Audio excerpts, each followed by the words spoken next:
Hello बच्चा party, कैसे हो आप लोग। आई होप आप लोग अच्छे हो। आज से मैं आप लोगों को क्लास 9 का सोशल साइंस स्टार्ट कर रही हूँ। सोशल साइंस में हिस्ट्री स्टार्ट कर रही हूँ, उसका फर्स्ट चैप्टर फ्रांस की क्रांति। और ये बहुत बड़ा चैप्टर है, जैसे कि एक पार्ट में तो ये कंप्लीट नहीं होगा, 4-5 पार्ट में कंप्लीट होगा। तो मैं एक एक पार्ट करके बताऊंगी जिससे आपको समझ में आ जाए आसानी से। ओके ओके बच्चों, तो स्टार्ट करते हैं फ्रांस की क्रांति। फ्रांस की क्रांति जानने से पहले हम बच्चों जानते हैं क्रांति क्या होता है। क्रांति ये होता है बदलाव या परिवर्तन। ये बदलाव या परिवर्तन कौन करना चाहता है? जो जनता होती है जिस कंट्री की, वो चाहती है कि मतलब कि उस कंट्री में सरकार के प्रति बदलाव, या फिर सरकार को हटाया जाए या फिर कुछ नया किया जाए। जैसे कि हम लोग वोट देते हैं, पहले किसी और को देते थे, फिर हमें उनमें कमी नजर आती थी, तो उसके बाद हम किसी और को देते हैं। तो ये होता है। तो ये फ्रांस की क्रांति स्टार्ट क्यों हुई? फ्रांस की क्रांति वहां के राजा के विरुद्ध वहां की जनता ने किया था। तो फ्रांस की क्रांति कब स्टार्ट हुई बच्चों? 1789 में, 1789 में।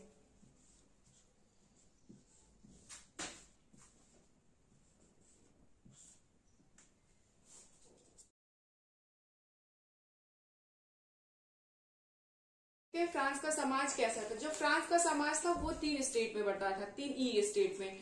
पहला जो ई स्टेट था उसमें पादरी लोग रहते थे, जो चर्च के मतलब पादरी रहते और उनके हेल्पर रहते थे, जो उनकी सहायता करते थे।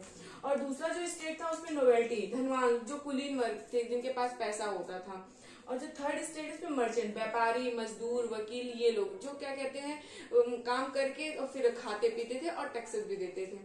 तो पहले जो क्या कहते हैं, जो चर्च वाले थे, और सेकंड जो नोवेल्टी वाले थे, धनवान लोग, वो लोग मतलब कि जन्म से ही धनवान होते थे, या फिर टैक्सेस बहुत ज्यादा देके, या फिर राजा की पैरवी करके बहुत ज्यादा पैसे वगैरह देके फिर जाके वो सेकंड स्टेट में जाते थे। जो थर्ड स्टेट के लोग थे बच्चों, जो थर्ड स्टेट के लोग थे, ये क्या कहते हैं, ये जो थे बहुत ज्यादा मजदूर, गरीब, और क्या कहते, ये है अपनी काम करके खुद खाते पीते थे, ऐसे थे। तो इन विरोध क्यों स्टार्ट हुआ और किसने स्टार्ट किया? विरोध स्टार्ट हुआ थर्ड स्टेट के लोगों ने किया। थर्ड स्टेट के लोग जो थे उनसे ही टैक्सेस लिए जाते थे। और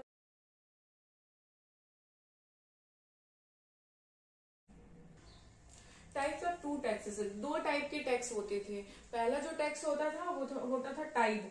ये टाइड टैक्स वो होता था जो चर्च के पादरी लोग टैक्स लेते थे, और ये टैक्स लेते भी तो थे थर्ड स्टेट के लोग से ही लेते थे वो, और किसी और से नहीं।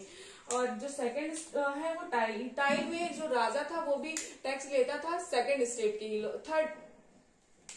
दूसरा टैक्स जो था टाइल, ये टाइल था कि थर्ड स्टेट के लोग ही देते थे और इसको राजा लेता था। तो इस प्रकार जो भी मतलब कि फ्रांस की जनता का टैक्स और जो भी खर्चा आता था सब कुछ थर्ड स्टेट के लोग देखते थे। तो थर्ड इसीलिए विरोध स्टार्ट हुआ कि थर्ड स्टेट के लोग को मतलब टैक्सेस भी देना पड़ता था, उन्हें समानता का भी अधिकार नहीं प्राप्त था, और शोषित भी होते थे काफी। तो इसलिए इनके साथ भेदभाव किया जाता। फिर क्या कहते हैं, जो ये टैक्सेस था उसका क्या नाम था? टैक्सेस का नाम था लिब्रे। लिब्रे जो लिब्रे टैक्सेस था वो 1794 में समाप्त हुआ। इसका मैं बताऊंगी किसने समाप्त किया आगे वाले वीडियो में बच्चों। तो बच्चों हमने देखा टैक्सेस क्या होते हैं और वहां कौन सी मुद्रा चलती थी। लिब्रे वहां की मुद्रा थी। अब हम ये देखते हैं वहां का राजा कौन था। वहां का जो राजा था लुईस 16 था। ये 1714 में बना था। इसके फादर वगैरह जो थे, इसके जो इस फादर थे वो लुई 15 थे। ऐसे ये लोगों का चलता था, नाम वही रहता था, बस ना वो चेंज होता था डिजिट। तो ये जो था 1714 में राजा बना था लुई। ये बुर्बो वंश का राजा था, और इसकी जो शादी हुई थी ऑस्ट्रिया की राजकुमारी मैरी एंटोनिया से हुई थी।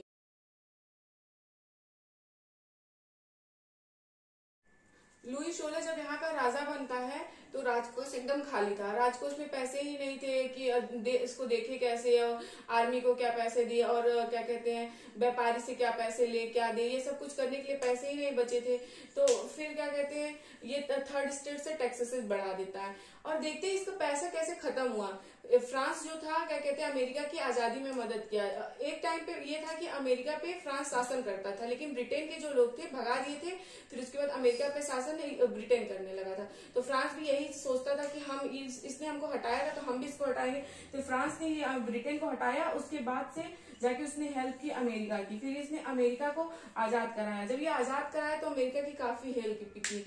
इसमें कम से कम 10 अरब लिब्रे इसने उधार इसको अमेरिका को दी। और ये क्या उधार क्या दिया, उस टाइम हेल्प किया था इसकी कि आजाद करा, इसको बदला लेना था ब्रिटेन से।